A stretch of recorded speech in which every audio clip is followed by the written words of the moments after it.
بسم اللہ الرحمن الرحیم۔ السلام علیکم پیارے دوستوں، اسلام کی دنیا میں خوش آمدید۔ عشرہ ذی الحج اپنے اندر بے شمار رحمتیں برکتیں رکھتا ہے۔ 10 ذی الحج کو قربانی اللہ تعالیٰ کے نزدیک سب سے بہترین عمل ہے، جبکہ ذی الحج کا عشرہ اول اللہ تعالیٰ کو بے حد محبوب ہے۔ خاص طور پر 8 اور 9 ذی الحج کا روزہ بہت پسندیدہ عمل ہے۔ حضرت ابو سعید سے روایت ہے کہ رسول اللہ نے اپنی صاحبزادی حضرت فاطمہ سے قربانی کے وقت فرمایا کہ اے فاطمہ، کھڑی ہو اپنی قربانی کے پاس، کیونکہ اس کے خون کے پہلے قطرے کی وجہ سے تمہارے پچھلے گناہ معاف ہو جائیں گے۔ حضرت سیدہ فاطمہ رضی اللہ تعالیٰ عنہ نے سوال کیا، یا رسول اللہ صلی اللہ علیہ وآلہ وسلم، کیا یہ فضیلت صرف ہمارے لیے یعنی اہل بیت کے واسطے مخصوص ہے؟ یہ سب مسلمانوں کے لیے ہے؟ آپ صلی اللہ علیہ وآلہ وسلم نے فرمایا، یہ فضیلت ہمارے لیے اور تمام مسلمانوں کے لیے ہے۔ حضرت زید بن ارقم سے روایت ہے کہ ایک مرتبہ حضرت صحابہ نے سوال کیا، یا رسول اللہ، ان قربانیوں کی کیا حقیقت ہے؟ آپ نے فرمایا، یہ طریقہ تمہارے باپ ابراہیم سے جاری ہوا ہے اور یہ ان کا طریقہ چلا آ رہا ہے۔ صحابہ نے عرض کیا کہ ہم کو ان میں کیا ملتا ہے؟ فرمایا کہ ہر بال کے بدلے ایک نیکی۔ عرض کیا، اون والے جانوروں یعنی بھیڑ دمبا کی ذبح پر کیا ملتا ہے؟ فرمایا، ہر بال کے بدلے ایک نیکی ملتی ہے۔ حضرت عائشہ رضی اللہ عنہ کا بیان ہے کہ حضور اقدس صلی اللہ علیہ وآلہ وسلم نے فرمایا، بقرہ عید کی 10 تاریخ کو کوئی بھی نیک کام اللہ کے نزدیک قربانی کا خون بہانے سے زیادہ محبوب نہیں ہے، اور قیامت کے دن قربانی والے اپنے جانوروں کے بالوں اور سینگوں اور کھروں کو لے کر آئیں گے، اور یہ چیز ثواب عظیم کا ذریعہ بنے گی۔ نیز فرمایا کہ قربانی کا خون زمین پر گرنے سے پہلے اللہ تعالیٰ کے نزدیک درجہ قبولیت پا لیتا ہے، لہذا تم خوش دلی کے ساتھ قربانی کیا کرو۔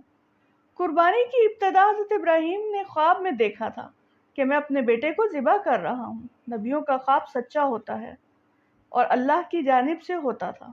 ایسی بات اللہ کی جانب سے حکم دیے جانے کے مترادف مانی جاتی تھی، اس لیے انہوں نے اپنے بیٹے سے کہا کہ میں نے ایسا خواب دیکھا ہے، تمہاری کیا رائے ہے؟ بیٹے نے جواب دیا، ابا جان، آپ کو جو حکم ہوا اس پر عمل کیجیے، آپ مجھے انشاءاللہ صبر کرنے والوں میں سے پائیں گے۔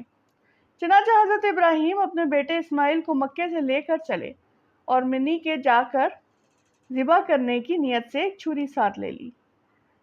منی مکہ معظمہ سے 3 میل دور 2 پہاڑوں کے درمیان بہت لمبا میدان ہے۔ جب منی میں داخل ہونے لگے تو ان کے بیٹے کو شیطان بہکانے لگا۔ حضرت رحیم کو پتہ چلا تو اللہ اکبر کے ساتھ 7 کنکریاں ماری، جس کی وجہ سے وہ زمین میں پھنس گیا۔ دونوں باپ بیٹے آگے بڑھے تو زمین نے شیطان کو چھوڑ دیا۔ کچھ دور جا کر بہکانے لگا۔ حضرت ابراہیم نے پھر اللہ اکبر کہہ کر 7 کنکریاں ماری، وہ پھر زمین میں پھنس گیا۔ یہ دونوں آگے بڑھے تو پھر وہی زمین اس کو چھوڑ دیا اور پھر آ کر ورغلانے لگا۔ حضرت ابراہیم نے پھر اسے اللہ اکبر کہہ کر 7 کنکریاں ماری، پھر وہ زمین میں پھنس گیا، اور اس کے بعد آگے بڑھ کر حضرت ابراہیم نے اپنے بیٹے کو پیشانی کے بل لٹا دیا۔ ابھی ذبح کرنے نہ پائے تھے کہ اللہ کی جانب سے ندا آئی، اے ابراہیم، تم نے اپنا خواب سچ کر دکھایا۔ پھر اللہ پاک نے ایک مینڈھا بھیجا جسے اپنے بیٹے کی جانب سے حضرت ابراہیم نے ذبح کر دیا۔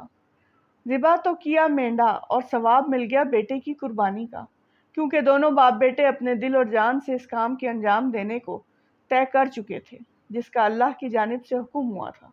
باپ نے بیٹے کو پیشانی کے بل الٹا لٹا دیا اور بیٹا ذبح ہونے کے لیے بخوبی لیٹ گیا، اپنی جانب سے کوئی کسر نہیں چھوڑی۔ اللہ جل شانہ کہ یہی نیت دیکھی جاتی ہے۔ اپنی نیت میں یہ دونوں پکے تھے۔ قربانی کی اہمیت چونکہ اصل مقصود خون بہانا ہے، یعنی جان آفرین کے سپرد کر دینا ہے، اس لیے قربانی کے ایام میں اگر کوئی شخص قربانی کی قیمت صدقہ کر دے یا اس کی جگہ غلہ یا کپڑا محتاجوں کو دے دے تو اس سے حکم کی تکمیل نہ ہوگی اور ترک قربانی کا گناہ ہوگا، اور ہر بال کے بدلے نیکی ملنے کی جو سعادت تھی اس سے محرومی ہوگی۔ ایک حدیث میں ارشاد ہے کہ حضور اکرم صلی اللہ علیہ وآلہ وسلم نے ارشاد فرمایا، جو شخص وسعت ہوتے ہوئے قربانی نہ کرے